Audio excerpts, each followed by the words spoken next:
The fountain at the center of the courtyard had white roses floating in it. Someone's idea of elegance. The water caught the evening lights and made everything shimmer a little too brightly. I stood near the edge of the reception area, holding the small paper envelope that contained the passbook. My hands smelled faintly of lemon cleaner. No matter how hard I scrubbed them, that scent had lived with me for years.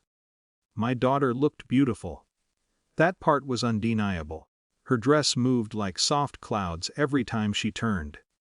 Guests surrounded her constantly, friends from university, relatives from her husband's side.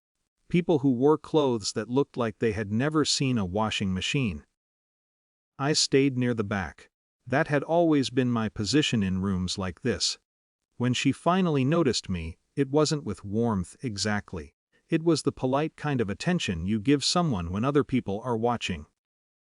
"Mom," she said quickly, touching my arm for a second. Her husband stood beside her.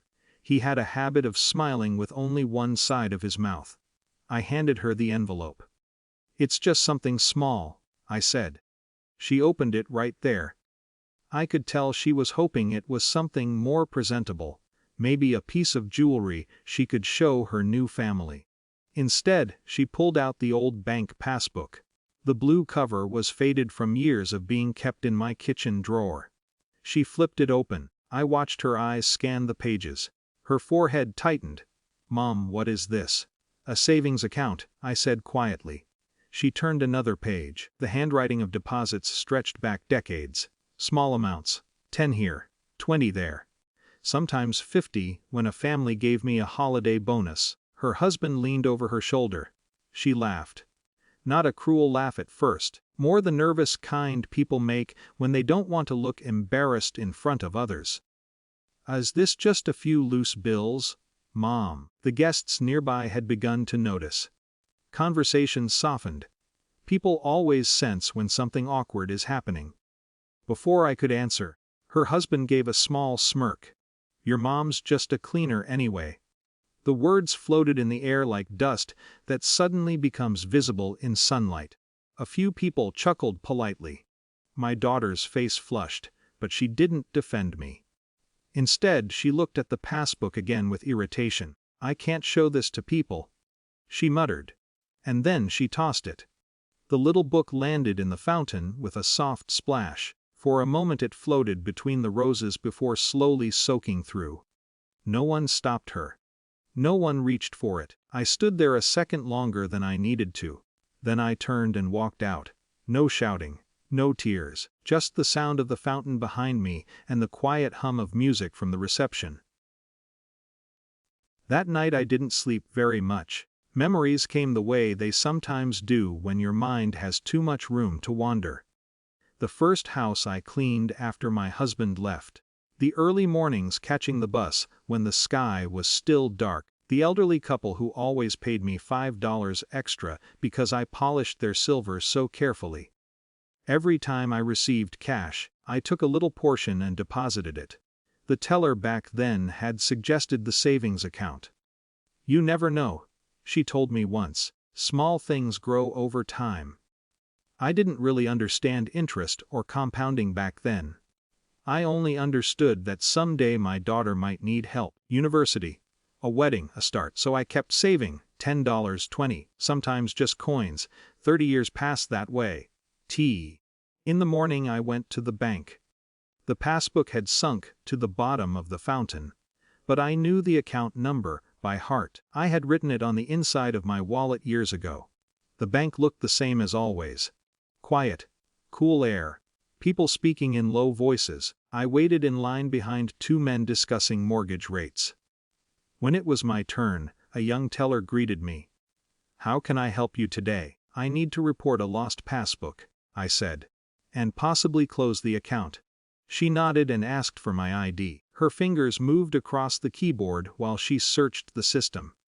At first nothing seemed unusual. Then she stopped typing. Her eyes moved back to the screen. Then back to me. "Just a moment, ma'am." Her voice had changed slightly. She clicked again, pulling up another window. I watched the color drain slowly from her face. She stood up from her chair. "Mom, please don't leave." Something about the way she said it made the room feel different. "I'll just get the branch manager." A few minutes later a man in a gray suit came out from an office. He carried a tablet and wore the careful expression of someone stepping into an unfamiliar situation. He sat across from me. "Mrs. Alvarez." "Wes." He glanced at the screen the teller had turned toward him. Then he looked at me with sudden attentiveness. "Your account has been part of a long-term savings program that includes employer matching deposits and compound interest adjustments. It was opened many years ago." "I remember," I said. "Because of the duration and the contribution structure, the balance has grown significantly." He turned the screen slightly. Numbers filled the display. More zeros than I had ever imagined seeing next to my name. For a moment I thought it must belong to someone else. "I think there's a mistake," I said quietly. He shook his head. "No mistake." The teller was still standing nearby, watching carefully. "To close this account," the manager continued, "we'll need identity verification and a few legal forms. With balances at this level, we're required to process it with additional documentation." Balances at this level. No one had ever used that phrase about anything connected to me. They brought me water. Printed papers. Explained options slowly. Retirement planning. Investment accounts. Security protections. The room felt strangely calm. Outside the glass walls of the office, people continued standing in line for ordinary transactions. Inside, the manager spoke to me with a kind of professional respect I had rarely experienced. Not because of who I was. Because of what the account represented. 30 years of invisible work had quietly multiplied into something undeniable. 2. I left the bank carrying a folder of documents instead of the old passbook. The fountain at the wedding had probably been cleaned by now. Someone might have found the little book at the bottom. Or maybe it was thrown away. It didn't matter. The account existed whether anyone believed in it or not. My daughter called 2 days later. Word travels quickly when numbers become large. She sounded careful, polite, a little uncertain. "Mom, I didn't realize." I listened without interrupting. Through the phone, I could hear her husband in the background, whispering something. I looked down at the papers from the bank spread across my kitchen table. For the first time in decades, the future didn't feel like a narrow hallway. It felt open. "I'm glad you're doing well," she said finally. "I will be," I replied. We sat in silence for a moment. There were many things she could have said. Many things I could have asked. But some moments change the shape of a relationship in ways money cannot fix. When the call ended, I folded the documents carefully. Outside my window, the afternoon sun fell across the street where I had lived for 22 years. For the first time, I began thinking about where else I might go.